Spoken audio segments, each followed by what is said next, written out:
11 अगस्त 2026 को बलूचिस्तान की आज़ादी का दिवस मनाया जाएगा तो पूरी दुनिया भर में इसकी सुर्खियां चल रही है कि भाई क्या सच में बलूचिस्तान जो है वो आज़ाद हो गया है। तो आइए पता करते हैं इस वीडियो में। 11 अगस्त 1947 को दिल्ली में एक मीटिंग हुई थी जिसमें लॉर्ड माउंटबेटन थे, सरदार वल्लभ भाई पटेल, जवाहरलाल नेहरू और मुस्लिम लीग का एक लीडर जिनका नाम है मोहम्मद अली जिन्ना, और साथ में बलूचिस्तान यानी कि जिसको हम कलात बोलेंगे, कलात के एक नेता या शासक जिनका नाम क्या था, मीर अहमद यार खान। तो ये एक मीटिंग में मिलते हैं। यहाँ पर डिस्कस ही होता है कि बलूचिस्तान का क्या होगा, और बलूचिस्तान के बारे में 11 अगस्त 1947 को डिक्लेयर कर दिया जाता है कि स्टैंड स्टिल एग्रीमेंट साइन कर दिया है। बलूचिस्तान ना पाकिस्तान में है ना हिंदुस्तान में है, बलूचिस्तान एक इंडिपेंडेंट नेशन बनेगा। पाकिस्तान ने भी इसको सराहा कि बहुत अच्छी बात है, और इंडिया ने तो बिल्कुल, इंडिया को इससे कोई मतलब ही नहीं। एक साथ 3 कंट्रीज की बात हो रही है। कलात आजाद हो चुका है यानी बलूचिस्तान आजाद हो चुका है 11 अगस्त को, 14 अगस्त को पाकिस्तान आजाद हो चुका है और 15 अगस्त को भारत आजाद हो चुका है। 227 दिन तक ही ये आजाद रह पाते हैं। क्यों भाई? क्योंकि पाकिस्तान, ठीक है, ये धोखेबाजी के मामले में दुनिया का सबसे बड़ा बेताज बादशाह है पाकिस्तान। इसके बारे में आप जितना हिस्ट्री पढ़ोगे ना, वैसे ज्यादा हिस्ट्री है नहीं इनकी, लेकिन जितनी भी पढ़ोगे ना वो धोखेबाजी से भरी हुई मिलेगी। यहाँ पर भी इन्होंने धोखा किया है। केवल 227 दिन बाद ही इन्होंने बलूचिस्तान और आर्मी के अटैक से उन्होंने पूरे बलूचिस्तान को अपने कंट्रोल में ले लिया। और अब हम देखते हैं तो आज के टाइम तक पाकिस्तान ने बलूचिस्तान को पूरी तरीके से पाकिस्तान में मर्ज कर रखा है। बलूचिस्तान, बलूची लोग हैं, बिल्कुल भी मानते नहीं है कि वो पाकिस्तानी है। वो अब भी यही मानते हैं कि हम बलूची हैं और हम एक अलग नेशन है। पहली चीज तो ये समझिए, टोटल पाकिस्तान का 44% हिस्सा जो है वो बलूचिस्तान है।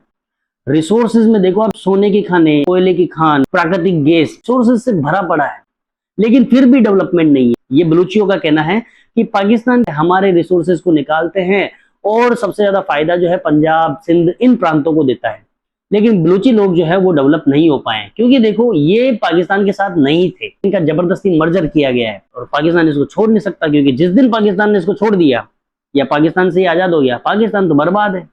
आर्थिक तंगी इतनी भयंकर आ जाएगी, वैसे ही कटोरे लेके मांग रहे हैं, और भयंकर आ जाएगी। दूसरी चीज ये है, एक डील चल रही थी CPEC, China Pakistan economic corridor. उस सीपेक की जो धड़कन है या दिल है ना, ग्वादर पोर्ट कहाँ पे है? बलूचिस्तान में। हर जगह पे बलूचिस्तान ही है जो पाकिस्तान की एक तरीके से रीढ़ की हड्डी बनकर के बैठा है। पाकिस्तान जब आजाद हुआ था तब उसके पास आज का बांग्लादेश है, जिसको हम पूर्वी पाकिस्तान कहते थे, वो भी था, पश्चिमी पाकिस्तान भी था, और बलूचिस्तान का पार्ट तो उसने हत्या ही लिया था।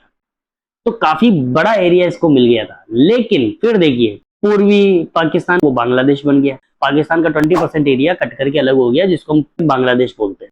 अब वो बच गए 80%।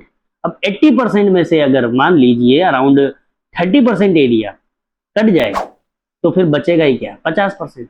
तो जितना पाकिस्तान पूरा था उसका आधा भी नहीं बचेगा ही, ठीक है, इतना कमी हो जाएगी। रिसोर्सेज इनके पास नहीं रहेंगे। और जैसे ही बलूचिस्तान को आजादी मिलती है तो फिर पाकिस्तान के लिए 2 प्रॉब्लम्स और रेडी है। जैसे पहला है पश्तून आंदोलन और दूसरा आएगा सिंध प्रदेश आंदोलन। पाकिस्तान टुकड़ों में पूरी तरीके से बंटने के लिए तैयार है। बलूचिस्तानी जो लोग हैं वो बेचारे कोशिश कर रहे हैं अपने देश को वापस पाने की।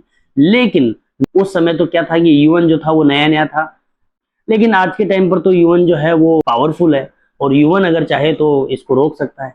भारत का स्टैंड जो है, शुरुआती टाइम पीरियड में जवाहरलाल नेहरू ने साफ कह दिया था कि भाई अभी हम नए नए आजाद हैं और हम किसी इंटरनेशनल मुद्दे पे नहीं पढ़ना चाहते, ठीक है, अभी हमें अपना डेवलपमेंट देखना है।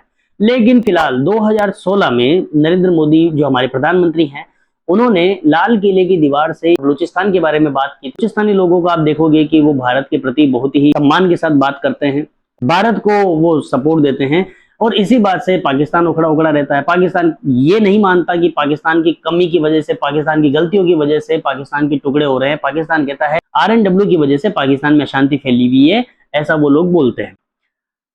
हमें क्या करना है भाई तुम्हारे पाकिस्तान? तुम रखो ना तुम्हारा पाकिस्तान, तुम्हारे से संभल तो रहा नहीं है। अगर बलूचिस्तान अलग होता है तो चाइना जो है वो पूरी तरीके से पाकिस्तान की गर्दन बहुत ही तगड़े तरीके से पकड़ेगा, क्योंकि सीपेक वाला जो मामला है वो पूरा ही बलूचिस्तान के कंट्रोल में आता है एक तरीके से, क्योंकि वहां पर ही वो ग्वादर पोर्ट है जहां से चाइना को एक्सेस मिल रहा है अरेबियन सी का। अब अगर वहां से उसका एक्सेस खत्म होता है तो सारा जो इन्वेस्टमेंट चाइना ने किया है वो बर्बाद हो जाएगा, और वापस लेना तो चाइना जानता ही है कि वापस पैसे कैसे लेने हैं, और फिर पाकिस्तान की जो धूल धनी होगी ना वो देखने लायक होगी। तो आपको क्या लगता है कि ये जो अभी डिक्लेरेशन इन्होंने की है कि 11 अगस्त 2026 को हम इंडिपेंडेंस डे मनाएंगे, ये हर साल होता है, ये एक सांकेतिक विरोध करने का एक तरीका है, ये दुनिया के लोगों का ध्यान जो है अपनी तरफ अट्रैक्ट करने के लिए ऐसा करते हैं। अभी लेटेस्ट में आपने देखा होगा ट्रेन हाईजैक हो गई थी, मानव बम का भी इस्तेमाल उन्होंने किया था, तो वो अपने देश के लिए अपनी जो शहादत है वो दे रहे हैं। BLA, BLF ऐसे करके बहुत सारे ऑर्गेनाइजेशंस वहां पे बने हुए हैं जो उनकी आज़ादी के लिए, लिबरेशन के लिए लड़ रहे हैं। बने रहिए हमारे साथ, ऐसे ही कई सारे मुद्दों पे, ऐसे ही कई सारे न्यूज़ आर्टिकल्स पे और करंट अफेयर्स पे हम बातचीत करते हैं। धन्यवाद हमारे इस पूरे वीडियो को देखने के लिए। जय हिंद, जय भारत।